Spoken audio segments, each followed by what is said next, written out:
This is A Different Perspective with Kevin Randle. A retired U.S. Lieutenant Colonel, Kevin Randle has been studying UFOs for nearly 50 years. Kevin has investigated some of the most famous UFO cases in the world and has been consulted for dozens of documentaries about UFOs. Considered one of the leading experts into the Roswell UFO crash of 1947, Kevin has written more than 25 books about UFOs, including the recently published Roswell in the 21st Century. Now, here is the host of A Different Perspective, Kevin Randle. And welcome to this edition of A Different Perspective. I am, in fact, Kevin Randle, as promised in the intro. Before I bring my guest on, Bill Puckett, I am going to engage in what used to be called a rant. I now think of it as a intense monologue. Over the years, I have been accused of having fake degrees, college degrees, and it's just come up again. And this is the last thing I'm going to say about it. I'm going to provide the information for anybody who wants to check it. Don't care. I went to the University of Iowa. I have a degree. It was called a Bachelor of General Studies. I had majored in anthropology. In the last semester, I was inadvertently put in the wrong class, so I could not fulfill the foreign language requirement for the anthropology degree, but I had to graduate at that time because I was also taking ROTC and I needed to get my commission at that time. So I had to drop the class, and the solution was I'd take a Bachelor of General Studies, but my major was anthropology. And for those of you who are interested, I was a warrant officer in Vietnam, and that did not preclude me from taking ROTC when I returned to the United States. So to clear that up. Once we had graduated, and I say we, I'm thinking of Bob Cornett, who I've mentioned on the program before, and we're still in the Iowa City area at the University of Iowa, and we decided we'd take some graduate courses. I'd taken the graduate record review, or whatever the heck it was called, examination, and we went to the School of Journalism for the graduate program, and we're told that they really didn't want us in the program. It was designed more for students who hadn't had any publications, who needed a leg up in journalism. In today's environment, I think it would be because we were both white male and they just didn't want to in the program, but we were allowed a temporary grant into the program. We went down the list of the instructors, and we were finding out that most of them had not published anything. And we're thinking, what can we learn from these people that hadn't published anything? Until we found a fellow named Clarence Andrews, who had published a lot and was very, very good for what we wanted. And we took classes from him. Life got in the way. Didn't finish out graduate school there, but later on I decided to do that, and I went through a number of exercises to find a college or university with a graduate program that was of interest to me, and came up with California Coast University. This was before online was a big deal. That time was called distance learning. The school was accredited through the Distance Learning Association, both in the federal government and the state of California. So I don't know why they would call it a fake degree. It wasn't like I wrote 10,000 words and sent in $300 and they sent a degree. I took all the classes, including one in statistics that nearly killed me. And it was eventually awarded a PhD from the California Coast University. If you look it up today, it's still an accredited university. I don't know what the problem with fake degree is. I also have a master's in the art of military science from the military university in Manassas, Virginia. And it's a degree program that an awful lot of military officers use. Once you move out of the company grade officer rank, that would be lieutenants and captains, move into the field grade ranks, majors and above, you almost have to have an advanced degree. So I took an advanced degree from the American Military University. And it's a degree recognized by the Army and everybody else. So I don't know what's fake about that degree either. So that's kind of an update on my degrees. University of Iowa, fully accredited. California Coast University, if you look it up, it's accredited. American Military University, it's accredited. All degrees were accepted by the United States Army, for example, as legitimate degrees. So anybody talking about fake degrees, don't pay any attention to them. Well, that's my intense monologue for the day. I'm joined by Bill Puckett, who was employed as a meteorologist with the National Weather Service for 3 years and the Environmental Protection Agency for 27 years. He retired from the government service in 2007 He is a professional member of the American Meteorological Society. He has worked as a consultant for the UFO Hunters series on the History Channel and has appeared on 2 UFO Hunters episodes. He also appeared on an episode of the Science Channel's Close Encounters series. He is also a research associate with NARCAP, National Reporting Center for Anomalous Phenomena. He is accredited with meteorological and radar analysis for the November 7, 2006 UFO sightings at O'Hare International Airport. Puckett is formerly a state director for MUFON UFO Network in Montana. I almost said Minnesota for some bizarre reason. And it's right here. It says Montana, bigger in life. He is a certified field investigator from MUFON and has written several technical articles for the MUFON Journal. He has been a guest on many talk shows and radio programs, but none as important as this one, I'm sure. He continues to work as an independent investigator and presents the results of his studies at his website, UFOs Northwest and UFO Sightings Montana, which is www.ufosightingsmontana.com, which is all lowercase, and the other one is www.ufosnw.com. Welcome to A Different Perspective, William Puckett. Thanks for the intro, Kevin. Good to talk to you again on this nice sunny fall day here in Helena, Montana. A beautiful day. Well, we're not having a nice sunny day here in Cedar Rapids, Iowa, but that's okay. We don't care because we're inside. So there you have it. Okay. Likewise. I think what we need to talk about is the trends in UFOs, because you host a website that posts quite a few UFO sightings. You get a lot of UFO sightings. One of the trends I've noticed here is an awful lot of Starlink satellites. Yes. I have to say, I almost like to call it IFOs Northwest, because 90% of the sightings I've had in the past 6 months are Starlink satellites. I've put stuff out there for people to, I post videos, I post photos, but people still keep reporting them. They keep launching them, and the more of them that are out there, and it's been kind of a dry year, at least in the Western U.S., so there are just lots of reports. And then there's been rocket reports. There's a lot of people that take photos and then find UFOs after the fact. That's been some. And Jupiter has been bright. A lot of reports on Jupiter. Also Chinese lanterns. So I haven't had any really good, compelling reports. So they've been few and far between. Some of the photos you can say, well, maybe they're real, maybe they're not. Even though they're, they find something in the photo, but they don't see it beforehand. Some witnesses won't tell me whether they saw it and took a picture of it or they found it after the fact. But I have to say that a real high percentage of cases have been straightforward IFOs. I mean, there's just no doubt about it, particularly the Starlink satellites. Space station, that's another generator of UFO reports. So, I have posted to my blog a number of times pictures of the Starlink satellites. And when I do other programs, we talk about this. I also mentioned the Starlink satellites in the photographs, trying to get the word out there that these lines of lights moving across the sky are probably Starlink satellites, especially if they're in a trail formation. But I don't think we've gotten the word out yet. Yeah, I'm surprised because some of the people reporting are seemingly pretty intelligent, and it's also quite interesting. Two people can see the same thing and report something entirely different. One person will say, oh, it was one ship and it was moving across the sky and they were doing a little zigzagging. Well, that's just an optical illusion called autokinesis. But it's just interesting how two people can see the same thing and almost report something, 180 degrees different. I've noticed that a number of times. Well, I mean, we all say in the UFO community say that I think 95% of the UFOs that are reported are really IFOs. I think it's closer to 99%. I do too. I would agree with that.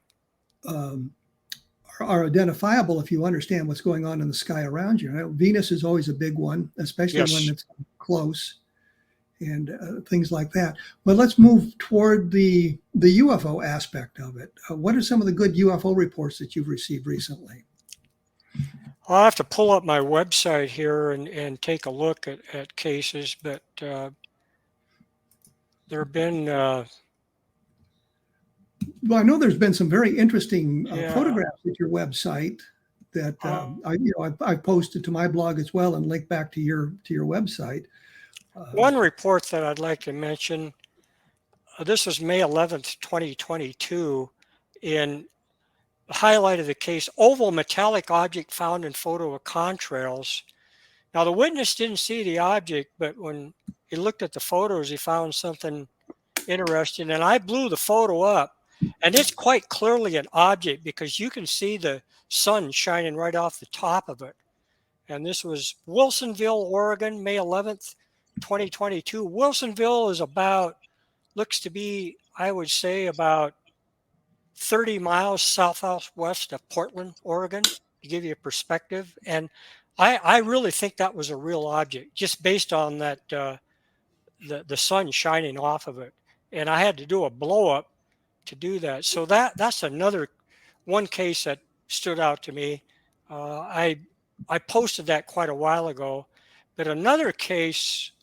Well, let's do this. I've got to take a break here, so let's do this. Let's get to that other case when we get back in just a moment, and get into some of the details of some of the interesting sightings that have been reported in the last year or 2 years or something like that. Once again, his website is to take a look at the photographs and that sort of thing is www.ufosnw.com, all lowercase. My blog is, of course, www.kevinrandle.blogspot.com. And I usually have some commentary or some additional information on the blog about our discussion each week about the UFOs, maybe some additional information, maybe some links to other places where you can get additional information about what we were talking about. And I think it's important to take a look at that. In these kind of programs, we don't have a chance to go into depth in some of this stuff. And by placing information on the blog with those who are interested, we get into much more depth in what we were talking about and maybe get into some ideas of what's going on. We will be back right after this with Bill Puckett talking about current trends in UFOs and that sort of thing. So please stick around. And we are back. I'm here with Bill Puckett. Before I get to that sighting, I just do something I never do. I just, for some reason, do not promote my books well enough. And I think what I would like to say, if you're interested in the Roswell case, I've done a book called Understanding Roswell. It gives you a good history of the people who are involved and some of the things that we hadn't talked about much related to the case and that sort of thing. So I think we need to take a look at Understanding Roswell.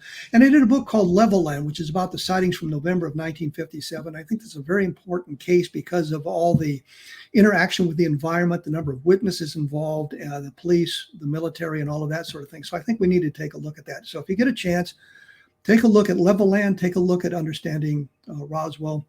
And don't forget the other fine books I've written as well, some of which I even enjoyed. So there you go. Bill, when we went away, you were about to mention an interesting sighting that had come up. So let's have some of the details. Okay, yeah, let me go through a few more of them here.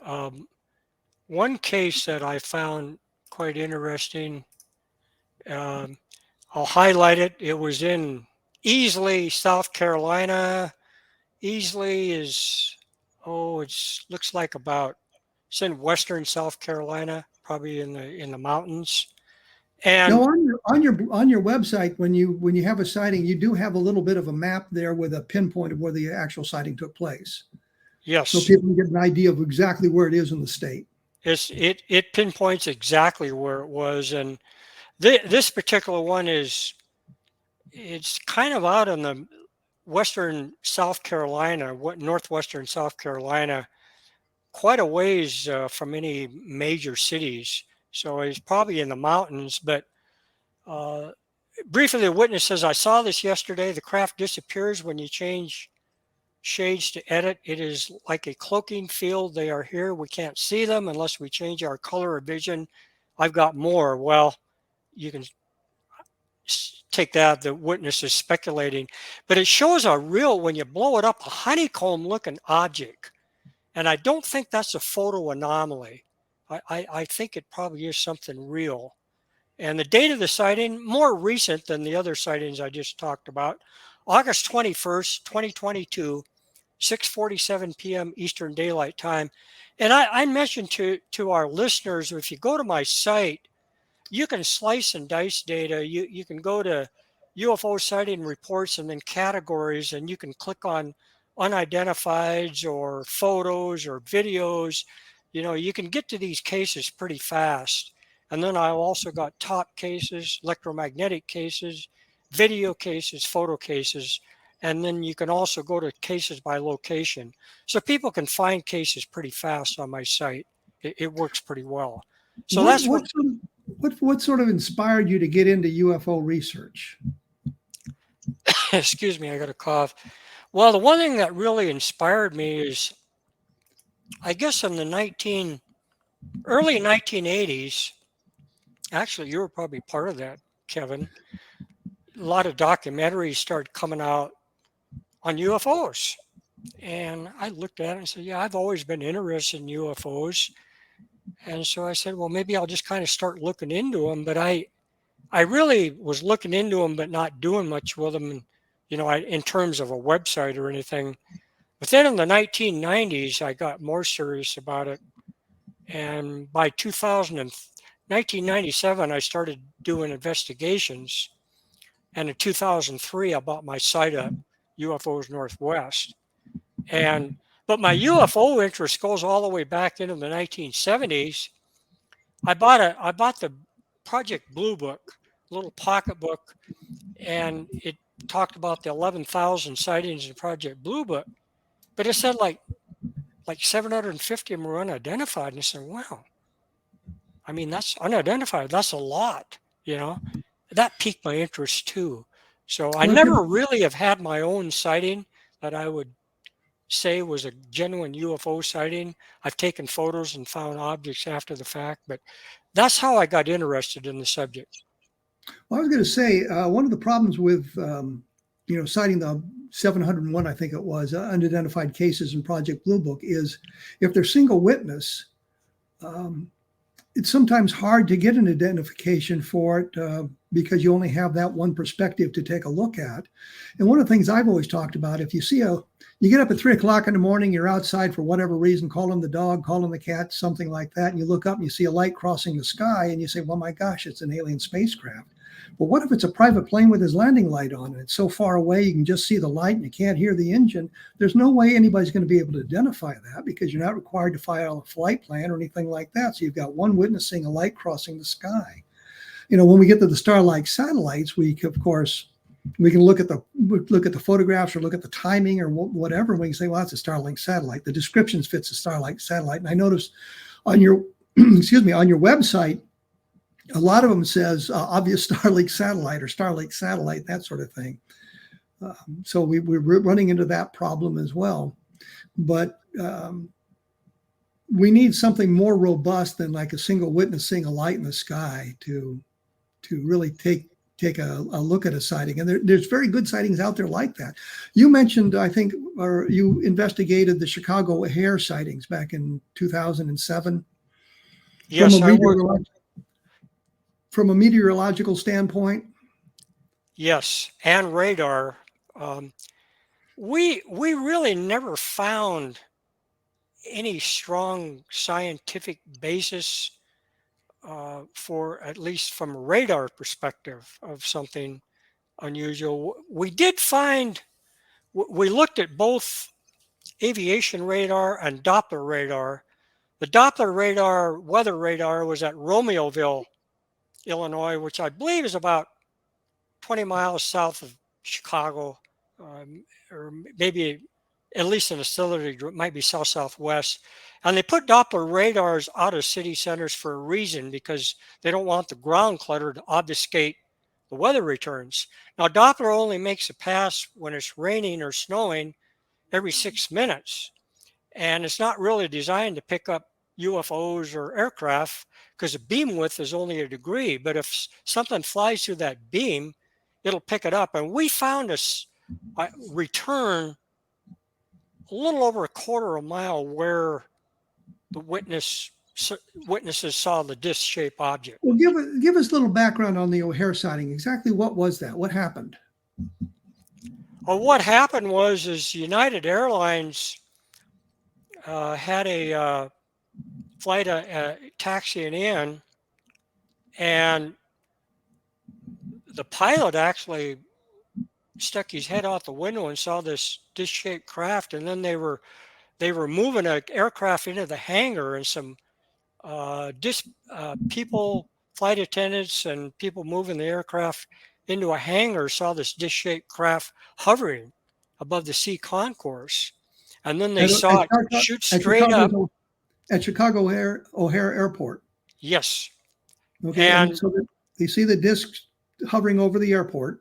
Right, and it was cloudy day. The sun had quite set. It was still daylight. And then they saw this thing shoot straight up through the overcast and blew a hole the same shape as a disc where it went through. And that generated the sightings. And then one of the dispatcher for United Airlines called the tower and told them about the sighting. That's how it all started. The exact number of witnesses, photos taken and everything, I actually have never seen a photo that I would consider authentic of the O'Hare case. There's some that claim to be, but I can't verify that. But also, to give you a little more. Let me ask you this: What causes you to doubt the photographs you've seen? What is there something in the photographs that is unusual or strange, or what's the problem with the photographs? Well, they weren't taken straight up; they were taken at an angle, and I just, there's nothing in the photograph that would tell me that they saw the disc. It just, it didn't look like exactly what people reported they seeing, is what the bottom line. That's why I would discount it. I'm not saying, they might be real, the photos. I can't say whether or not that they are, is what I'm telling you, with a high degree of credibility. So there are visual problems with the photograph, something on the photograph that suggests it might not be authentic? Yes, I would say that. And there allegedly are videos taken. I've never seen the videos. Allegedly, Dan Aykroyd has them. But, And Dan Aykroyd is? Dan Aykroyd, the actor? Yeah, the comedian, yes. Quite interested in the UFO topic, by the way. Yes. So we've got lots of people at O'Hare seeing the object visually. Yes, the tower did not, but keep in mind the overhang from the tower. We did some calculations that were NARCAP, and where the actual UFO was and where the tower overhang was, we determined they would not have been able to see that object. And I don't think it was there very long. It was hovering. But what I would like to add, not only did I work on radar, I worked on the meteorological analysis. And we determined through satellite photos and cloud top photos that those clouds were 10,000 feet thick. And this thing blew a hole in them. And that would have taken a lot of BTUs, a lot of that hole in that cloud. We determined it'd be equivalent of a 747 flying near a Mach 1. They don't fly quite at Mach 1, but near Mach 1 for quite a while, the amount of energy it would have taken to evaporate that cloud. So let me interrupt because I got to take a break. Can't help it. Got to take a break. Your website, of course, is Northwest UFOs. Take a look at that. There'll be information on my blog. And for those of you interested, there's an awful lot of information about the O'Hare sighting on the internet. Just type in the O'Hare UFO sighting and you'll get additional information. Take a look at some of the photographs, maybe see some of the video. We will be back right after this with Bill Puckett. We'll be talking about UFOs and sightings and that sort of thing. So please hang around.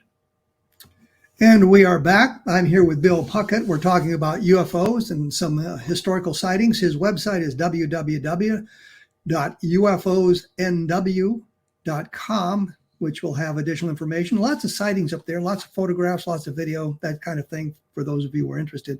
When we went away, we were talking about the Chicago O'Hare sightings and there being lots of witnesses, but there was also radar information as well. You mentioned the radar, the Doppler radar from the area south of Chicago.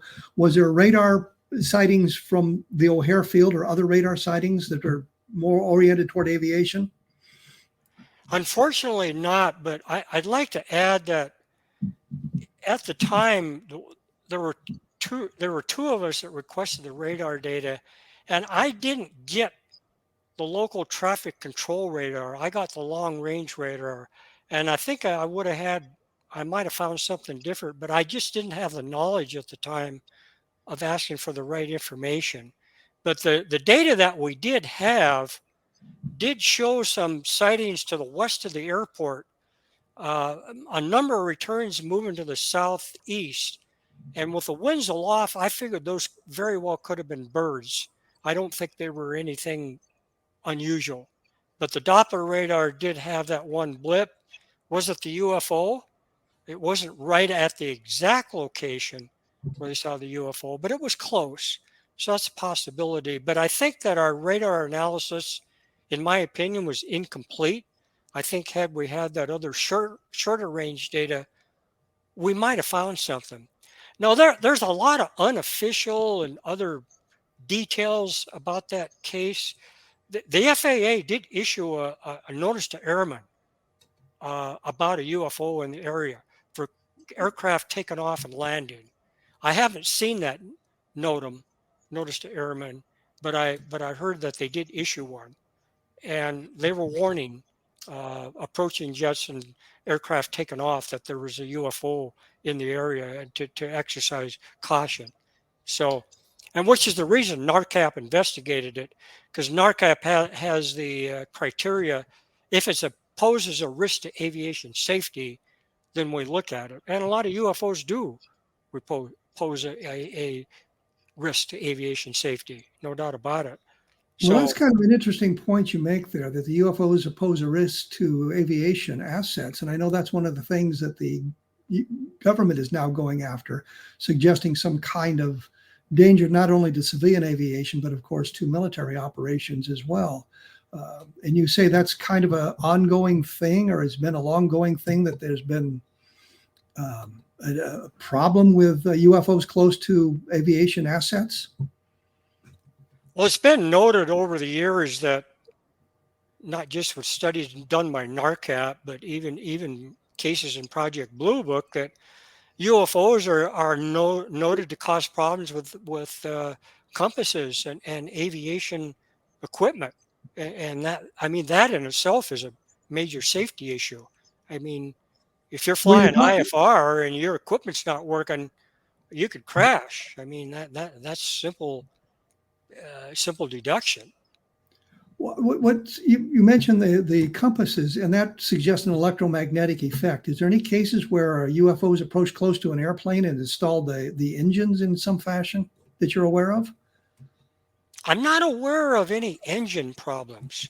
I am with cars and trucks. I've had several cases of engine stalling, but I'm not aware of that specifically for any aircraft. No. I don't know about that case you're probably familiar with. Dick Haynes wrote about in Australia in the late 70s at Valinovich. His plane crashed, and he had been reporting a UFO buzzing his airplane at the time, and the debunkers claim he didn't have many hours, and they claim that he just got disoriented and crashed. But I question that. I think that could have been an aircraft shutdown in that particular case. It was my understanding that no wreckage has been found. That's correct. They never did. So they looked right away. He vanished. He vanished. And they looked for wreckage right after, he disappeared, and there was no oil slicks, nothing. And they scrutinized it pretty good, my understanding. Well, this was an Australian who was flying, I think, towards Tasmania. Yes, I believe that's right. Yes. Over open ocean. Yes. And reported to the flight following that there was something following or something close by, and there were this sound of metallic noises, and the radio transmission ceased, and he has not been found. I looked at that in one of the books I've done, and the interesting thing is all the people who said that they'd seen him since that time. And one of them, he was in Poland, living in Poland or something like that. It's just all these strange things, but nothing that's ever been verified. So he just, I guess in ufology, one of the strange disappearances, we can think of a number of those cases where aviation assets, particularly military craft, have been disappeared by close approach to UFOs. There was one over the Great Lakes in the early 50s, but I can't exactly say the date and the details of the sighting. But there was an aircraft that reported a UFO and disappeared, and they never have found the airplane. That was the Kinross case. Okay. In 1953, it was an Sounds F-94. about right. Yeah. F-94, and they were scrambled for a UFO, meaning an unidentified object. Could have been an airplane, could have been something else, and they've been scrambled for lots of things that didn't turn out to be alien spacecraft. But according to what I remember about the case, in fact, when Bob Cornett and I went to the Project Blue Book files, the first case we looked for was the Kinross case, and they just had a folder with 2 pages in it. It was a galley proofs from a debunker's book on UFOs. That was all they had about the Kinross case. But they watched the attempted intercept on radar. The blips merged and never split apart, and one blip left, and the wreckage has never been found. Interestingly, when I was taking ROTC, which I mentioned during the intense monologue, one of the officers assigned to our detachment told me that he had been at True Rocks Air Force Base, I believe at the time. Kinross is part of that whole thing. And he said that they were all well aware of what had happened. And there were 2 schools of thought. One of them was they hit something and crashed into the lake and just sank right down immediately with no oil slick or wreckage or anything like that ever found. The other school of thought was they got taken, that the blips merged and the UFO took them away. But I thought it was interesting that here's a guy who was there telling me that, this is the thought about it. And he said that they were up on a mission sometime after that and found themselves being paced by a UFO. Interesting. And he said, they let it go on for a while. And he says, well, we're going to call the break and we'll break toward it and see what happens, which I think was kind of foolish, but that's what they were going to do. Did that sort of thing and flew toward it, and it just took off and left them sort of in the dust. But these were guys who were there in 1953 and guys that I talked to personally. So it's not like I've got it from somebody else who said it was somebody else from somebody else. I was talking to the guys who were actually there. Right. I'd like to add, and I've done a lot of radar analysis. I even did one as recently as a month ago. And UFOs don't show up on radar a lot. And I think the reason for that is they could be very well radar impervious or have, material that doesn't refract photons. And then if you believe in the shapes, a lot of them are disc-shaped. They don't have a good cross-sectional area. I had a witness in Anchorage, Alaska. I think that was in April of this year. And he saw an aircraft taken off from Anchorage Airport, a light aircraft turning to the north towards Fairbanks, and saw a blue UFO fly right by it. Now, I verified he saw that aircraft because I found a light aircraft on radar right at the time he said turning to the north towards Fairbanks, but I did not find the UFO. But the thing that added credibility is his report was accurate because the aircraft, the transponder, was right at the place and the time where he said it was. So he probably did see a UFO, but it didn't show up on radar. And I think a lot of them don't, is my experience. And some of them do, absolutely. Well, I've thought for the longest time that our stealth technology kind of argues against the not being UFOs because they don't show up on radar frequently. Right. And we've got the capability now to mask our own aircraft from radar. So the cross section is so small, it's almost undetectable. So I don't think that's a cogent argument anymore. I think NORAD sees them a lot because my understanding was that before 2001, NORAD would only institute scrambles if unknown aircraft were approaching U.S. or Canadian airspace. Since 9/11, they started doing scrambles if they found something within the contiguous 48 states. And my understanding is they were finding a lot of unknown. They were tracking unknown objects, and they'd scramble and they weren't there. And they finally give up scrambling, but they scrambled 5,000 or 6,000 times, is my understanding. So I think they see UFOs all the time. They just so they're there. And same thing with air traffic controllers. They're not looking for them. They're just vectoring aircraft. I mean, that gyrocopter that landed right on the Capitol grounds lawn, that thing flew through like 15 different radars, and it was picked up, but they don't look for it. So that's my argument. They're there all a lot, but we just don't see them. We don't look for them. Well, there were, of course, the Washington National sightings, which were a big deal in July of 1952. Right, absolutely. Where they were seen on radar. And there were not only the objects on radar, but there were also fighters scrambled and did actually observe things. There were airline pilots who observed things. There were witnesses on the ground who observed things. So we've got radar at, I think, 3 separate locations and one time on airborne radar as well, fighter radar. And then we've got an awful lot of observers, which I think makes a very strong case for there being something more than just misidentifications.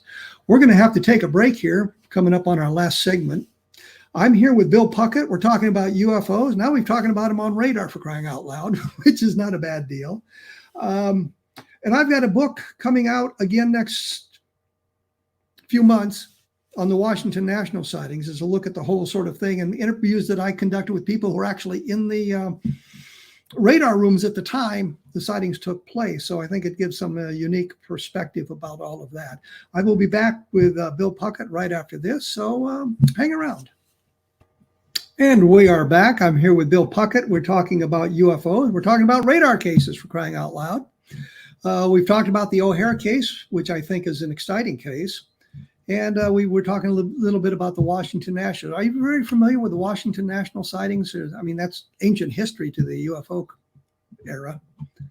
Yes, I'm familiar with them. My understanding is that happened over 2 weekends in July of 1952. For some reason. Absolutely. Yes, correct. And 2 consecutive Saturday nights. Yes, I believe that was right. And they saw several objects on radar and they'd scramble and they wouldn't find anything. And Harry Truman talked about it a little bit. And then that general came out and tried to debunk it to the press. He had a press release. I understanding that behind the scenes, he told a different story off the record, my understanding. I can't remember the name of that general. Stanford. Stanford, yeah. And but he gave that press conference and he recognized UFOs were there, but said they were no threat to the security of the United States. But yet it happened, and they showed up on radar, and explaining that away in Blue Book as anomalous propagation and temperature inversions is ludicrous.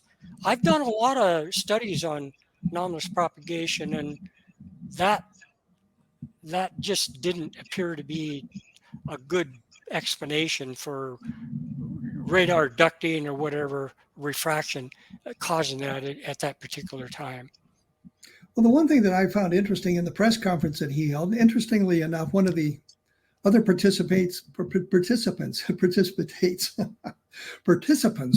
the conference was Roger Ramey of Roswell fame. Oh, I didn't know that.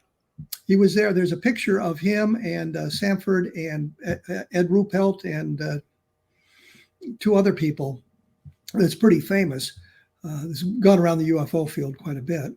And I always got the impression by reading the transcript of the press conference that the idea of it being a temperature inversion sort of evolved inadvertently out of the press conference, that they really hadn't shown up to push that idea, and the press kind of glommed onto it immediately as an explanation and ran with it, and it became temperature inversion. But the real importance of that whole series of events was the Robertson panel, which was commissioned in January of 1953, which was sponsored by the CIA. And then they came out with the idea, well, there's no threat to national security. I'm thinking if you've got things invading our, what they call the ADIZ, Air Defense Interior Zone or something like that, they crossed that, which is sort of the radar fence or an invisible fence around the country. If you cross over that, you become an unknown if you haven't properly identified yourself. That could become an issue of national defense. You need to know what's flying around in your airspace. And yet they kind of poo-pooed the idea that it was national defense, that there was nothing to it, and that we needed to debunk the UFOs, take the mystery out of them, which apparently has failed since we're still talking about it in 2022. Well, I've had some, not only have I done stuff on paper about anomalous propagation, I've actually used the same algorithm that Project Blue Book used to determine anomalous propagation, and I found some errors in some of their calculations. But I ran a weather radar summer of 1974 till Labor Day. I saw anomalous propagation probably at most 2 nights, where I would say, oh, look at all that stuff out there. And I saw objects flying through. Some of them were probably aircraft a lot of times. And again, the beam width is narrow. This was a 5-centimeter Enterprise Electronics radar, which is somewhat similar to Doppler in a lot of respects to the technology. But anomalous propagation is just not something that happens a whole lot. And it depends on the area, the time of the year, and etc. But it does happen. But wouldn't the radar operators be familiar with the anomalous propagations on the radars? I mean, it would come up periodically, and it's, well, you know, this happens somewhat, and that's what that is. It's not a solid object. Absolutely. I think more of an explanation would be, well, it could be other things. It could be birds, or, in the case of Doppler radar, it'll pick up insects also. But rather than anomalous propagation, it could be picking up something else. I know that the FAA, I found this with some of the local traffic control sites, they have an algorithm that they filter the digital data through it, and it filters out all the radar angels, anomalous propagation, and birds and everything, and just leaves objects that are actually tracked. And it's very interesting what you find.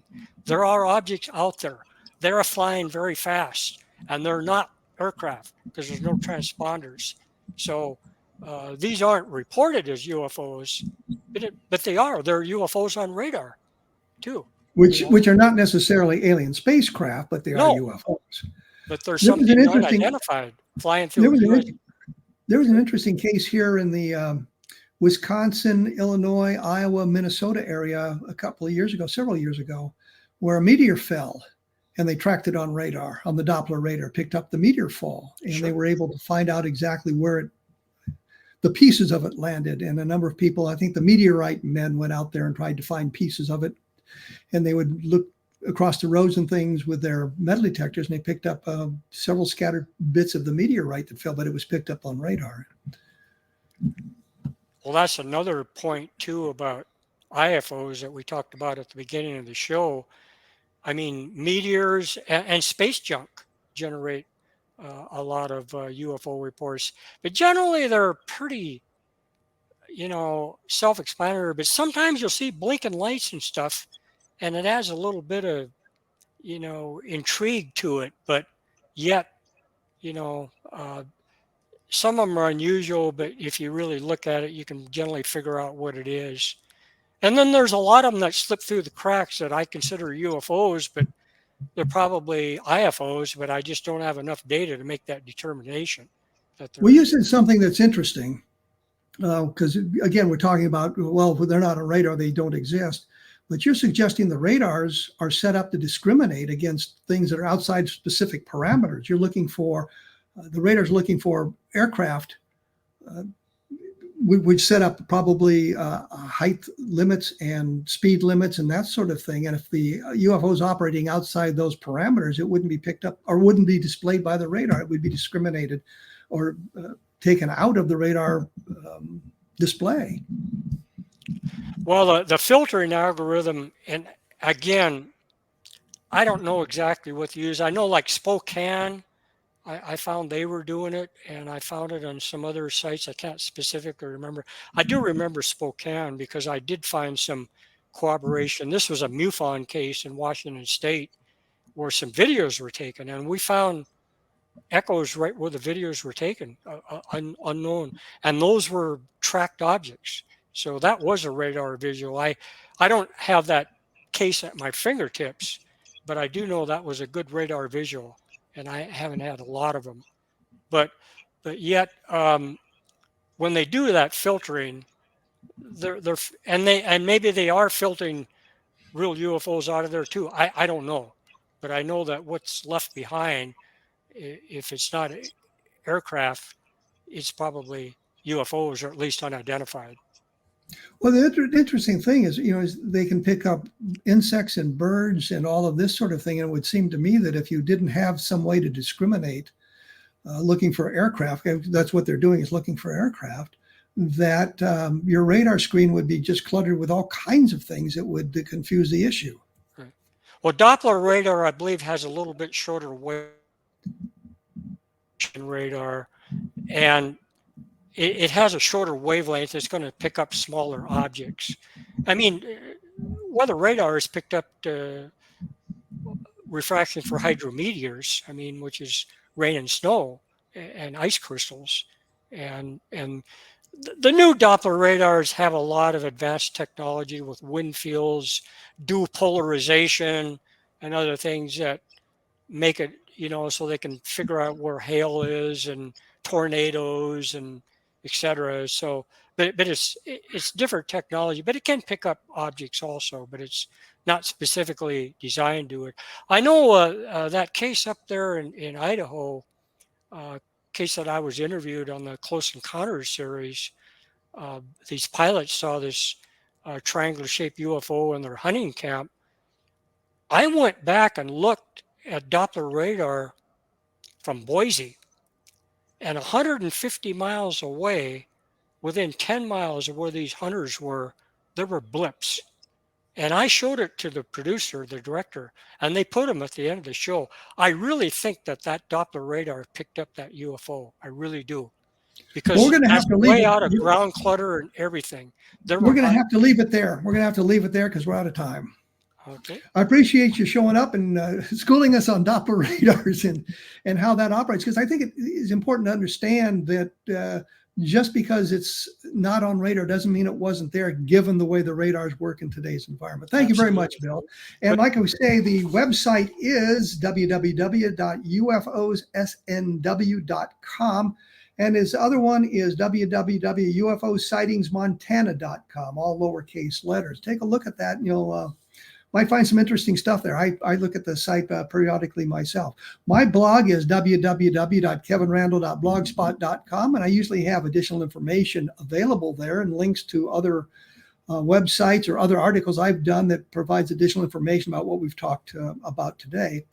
And once again, I have not that long ago, the book that came out was Understanding Roswell, and I think it's important to take a look at it because it provides a perspective. It might say a different perspective from what the other UFO books have talked about in the Roswell case. Tries to boil it down to its essence, get rid of the nonsensical stories that we've been told about why they're nonsensical and why we need to get rid of them. Shows that the explanations being offered by the skeptical community simply don't work. That there really is no explanation for what fell with Roswell. If you want to leap to the extraterrestrial, here's the point to do that. Next week, I'm going to be talking to Kurt Collins. We're going to be talking about the UFOs, the flying saucers, history forgotten, that sort of thing from his perspective. And I will be back in 167 hours. So thank you for tuning in, and we'll chat with you then.